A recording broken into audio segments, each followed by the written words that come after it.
Okay, so this is my grandfather, Stanley Bidlack, and he used to be a high school and 8th grade English teacher. Would you like to add on to that? Yes, I taught at Clegg Middle School for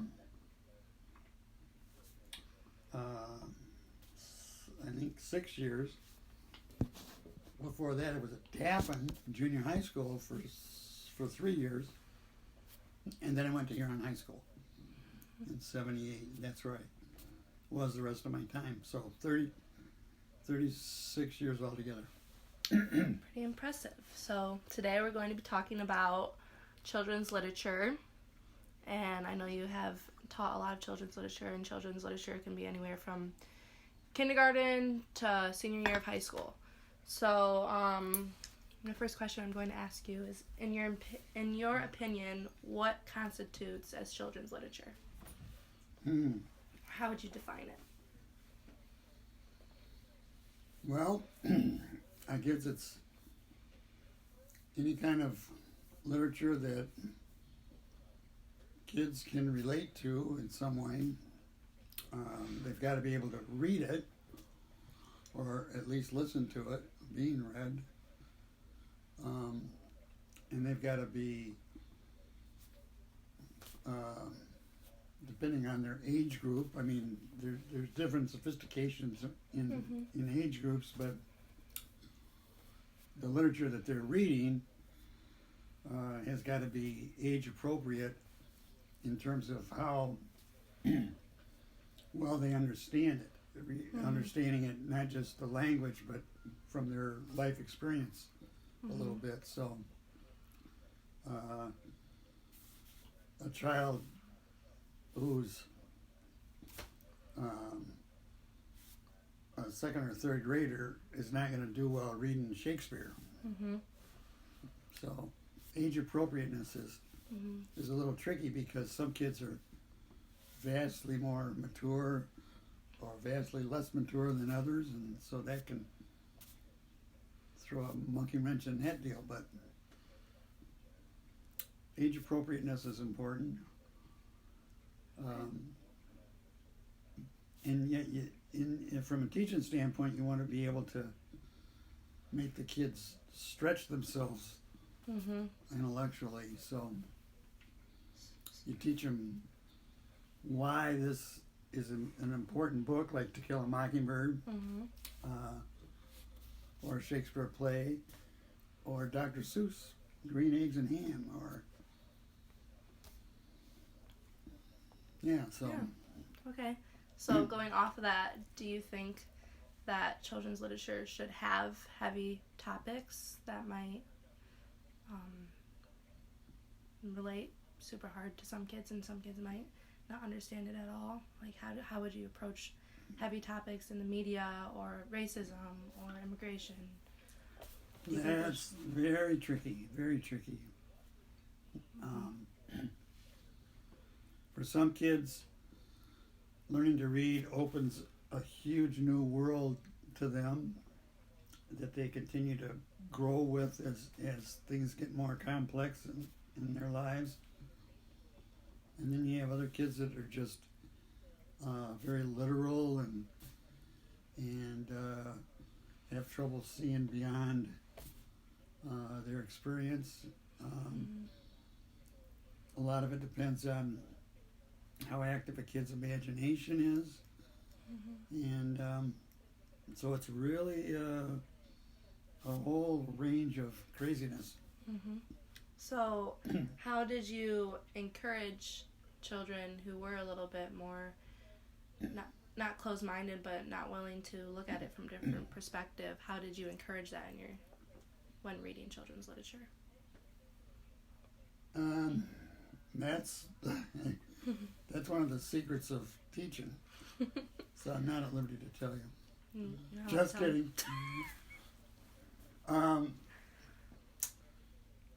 It's very difficult to to figure out how to do that kind of stuff until you've been teaching for a while. Mm-hmm. And yet, there's nothing more awesome than a new young teacher that's eager to get going and are all enthused, and they're going to have some problems bumping into some realities that they're not aware of, but that's part of the whole learning process. So Mm-hmm. good teachers don't ever stop learning themselves. Mm-hmm. They don't ever stop growing in human understanding, and if they do, then they're not going to be successful teachers. Mm-hmm. And I've known a lot of people who have started off great, and then for any number of reasons don't keep that enthusiasm going, and then that's always a sad thing to see. But good teachers somehow keep going no matter what. Okay.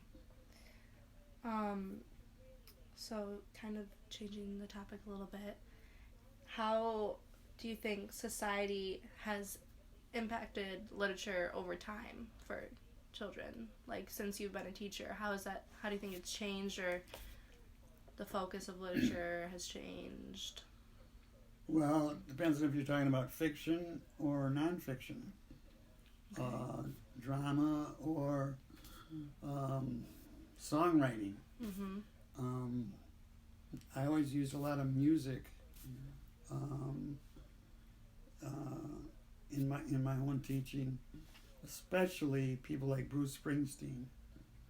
Bruce Springsteen is one of the most important poets of the 20th and 21st centuries. Hands down, one of the most important. And I put him right up against the classic people that we would think of. Mm-hmm. Shakespeare.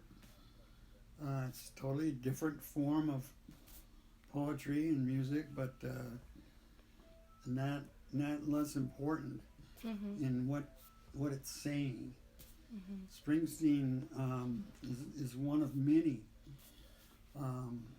that have a lot to say specifically to kids. And I'm very interested to see the new film that's recently come out about the kid from, I don't remember where this boy is from, but I think he might be from India, and he discovers Springsteen.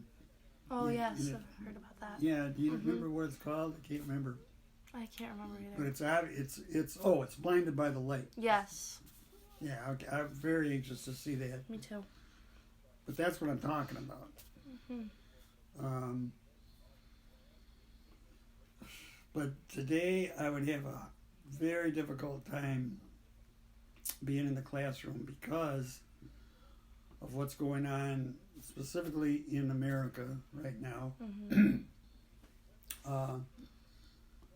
With the reemergence of really vitriolic racism. Mm-hmm. And I've always made it a practice to make sure that the students in my classes were never able to figure out if I was a liberal or a conservative, because I wanted to present both sides of any issue, whether it was a literary issue or a political issue, whether it was fiction or nonfiction, whatever it might be. I believed so wholeheartedly in the importance of objectivity, allowing kids to see both sides and then make intelligent choices about their interpretation of those sides. It would be so hard to be teaching today and keep that objectivity Mm-hmm. because of what's going on in Washington, D.C. with the president and the formerly great Republican Party, which no longer really exists. And So political doings and goings on going on in society has a huge impact on how you teach and what you teach. I agree. Do you think today it would be harder because a lot of the opinions of the presidential, well, we'll just say Trump's opinions are more of a matter of right and wrong rather than political in some senses? Yeah, I do. I mean, I believe that he's a very great danger with the example that he sets. And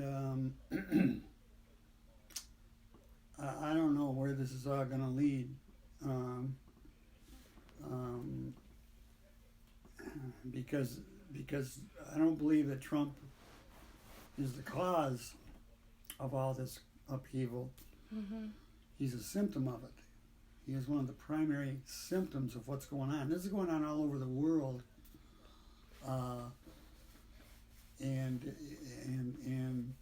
it's a little scary. And I think it might be a little bit like it was in the 30s for my mom and dad, who were 10 through 20 in those times, and they weren't sure. They were fully cognizant of the possibility that the world would be literally changed completely by World War II. And so those times were very scary. And both of my parents kept diaries. In reading their diaries, both kept daily diaries. And reading those, you can feel the fear and the uncertainty of what was out there lying ahead of them. And man, oh man, there are a lot of parallels today worldwide with what's happening. So. So, how do you think, let's say you were a teacher in this time, how would you use children's literature to give students a more critical view on the world? They have to. Or even what book would you teach? Well, you want to present material to the kids that will open their minds to things that they may not have thought about or even been aware of. And so I would use a Bruce Springsteen song, like, for instance, 41 Shots. Okay. You know that one? No, I do not. Would you like to give a little? 41 Shots tells the story of a young immigrant kid of color named Amadou DeLeo, who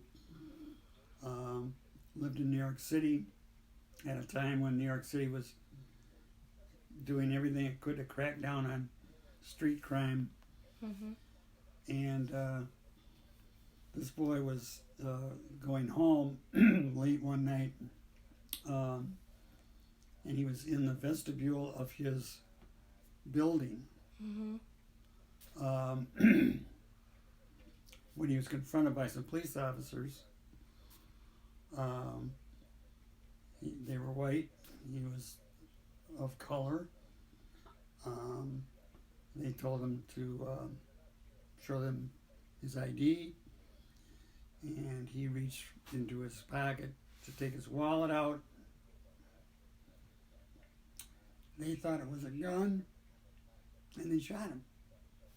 And they shot 41 bullets in that vestibule. And that's why it's called 41 Shots. And first time Springsteen performed that song, was in Madison Square Garden, and there's a very incredible recording of that concert. And when he starts the song, which repeats the phrase 41 shots many times, the audience is, it's a new song to them, and they haven't heard it before, and so they're all excited to hear this new song, and they're not being quiet. They're, people yelling out, and Bruce Springsteen walked to the edge of the stage and quieted the crowd. Said, quiet, quiet. You have to listen to this. And man, that damn song is powerful. So you ought to listen to it sometime. I will. Yep. And so you would use that as one of your resources. Yeah, because that song is it's such a phenomenal poem that it can take a kid's mind and show that mind something horrifying and yet something so important that they can't ignore it. About race and racism and what can happen. And when it comes to racism in this society, there are countless examples of things like 41 shots that can teach kids. And so there you are. I mean, so do you believe that literature, like songs or just any literature, could have an impact or on the rest of the child's life? Like, do you believe it's an essential part of education? That literature is literature, children's literature. Yeah. I mean, it's an essential ingredient in the formation of a person's brain, of a person's outlook, of a person's experience with life. So, yeah, super important. So, there you are. I have one last question. How would you approach teaching, like, for example, the Bruce Springsteen song or To Kill a Mockingbird? How would you approach it differently depending on the dynamic of your class? Like, if you had majority of the class was minorities, or that's kind of a contradictory sentence, but you know what I mean. I know what you mean, because one of the courses that I taught, I taught Black history when I was teaching at Clegg, and then when I went to Huron High School, I taught African American literature. And I had to learn my first several years of teaching that course the stuff that I had never been taught about literature in general in this society and the history of our country. And I came to the belief that I then presented to all my classes that there's no such thing as Black history. Black history is American history. And that is as true today as it ever has been. The history of this country is Black history. And a very important thing has happened in these last few months, and that is the production by a group of brilliant journalists at the New York Times, all African American or people of color, in something called the 1619 Project. Have you heard about this? No. Well, if I were still teaching, you teach this? I'd give every kid a copy of this document, which the New York Times has made available for $6 a piece. And you're going to be getting a copy, because as soon as they come back into print. They went out of print so fast. I'm gonna give one of these to each grandchild. And little Batman, who's only 3 years old, Zachary, he's not gonna be able to read it, but I'm gonna give it to him anyway because someday he's got to read it. It's a super important look at why everything that happened in August of 1619 in this country has influenced today, right now, what's going on, and has done that throughout those centuries. And that what happened that day, that month, was the arrival in this land of the first enslaved Africans.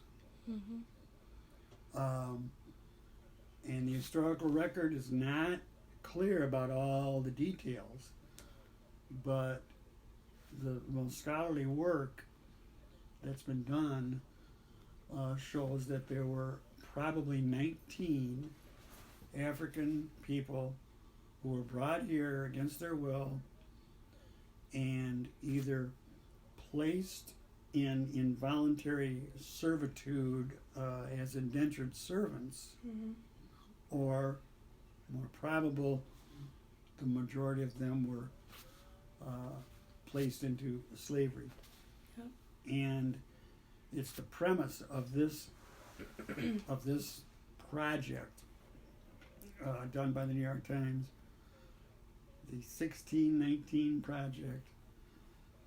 It's the premise of that endeavor that's the date that our country began, not 1776, 1619. Because the results of that beginning are right there for you to see today. And it's incredibly amazing. It's depressing, but it's super important. And that's why I would use that. And I would hope that every teacher in America is aware of the existence of that, and that they take a look at it.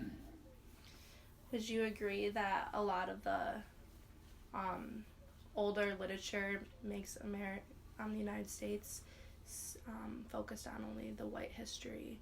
Like, for example, how we label Thanksgiving as this great feast, and what you talked about with slavery. Would you agree that literature in the past and today makes it is very white focused? Yep. It's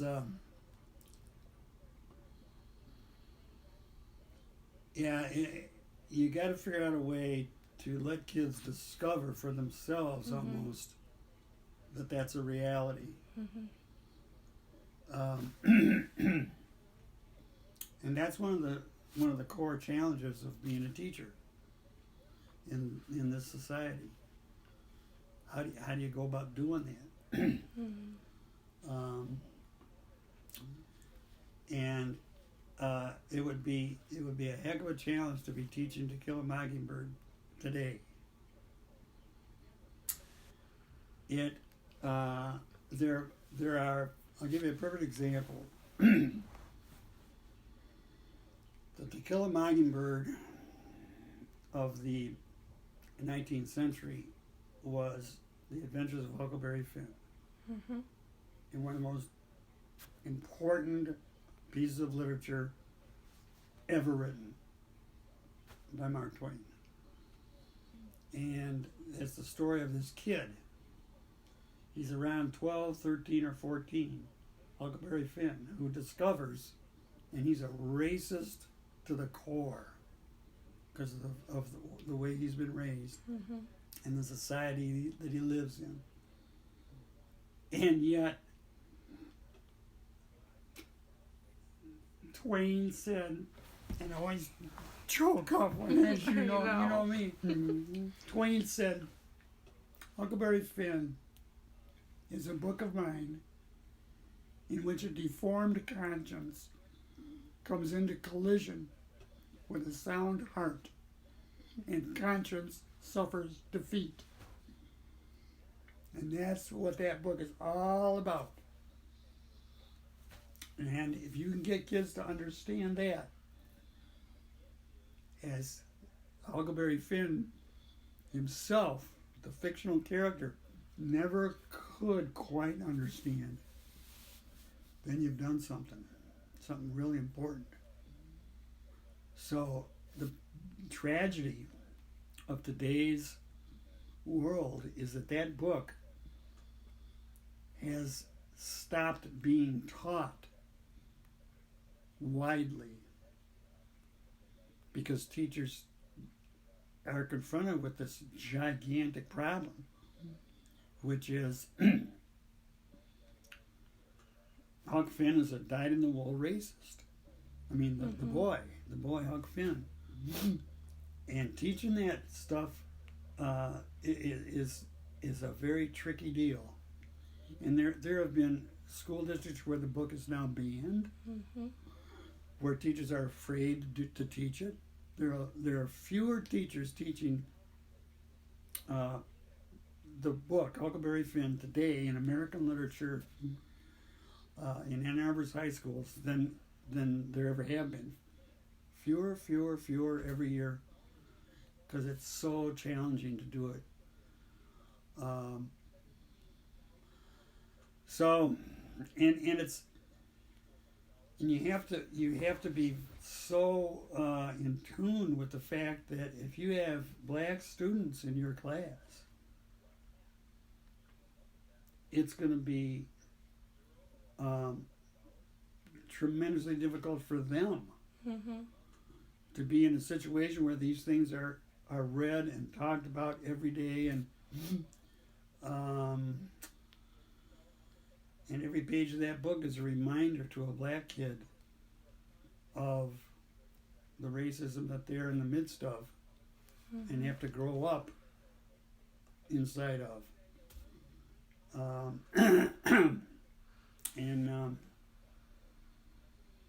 So it's man, it is so challenging. Yeah. Well. So there you are. There we are. I think I got what I needed. Thank you for interviewing. We can continue this conversation. Yeah, you're welcome. But I have about 28 minutes, so I think we're good. Okay. Say goodbye. Okay, bye everybody.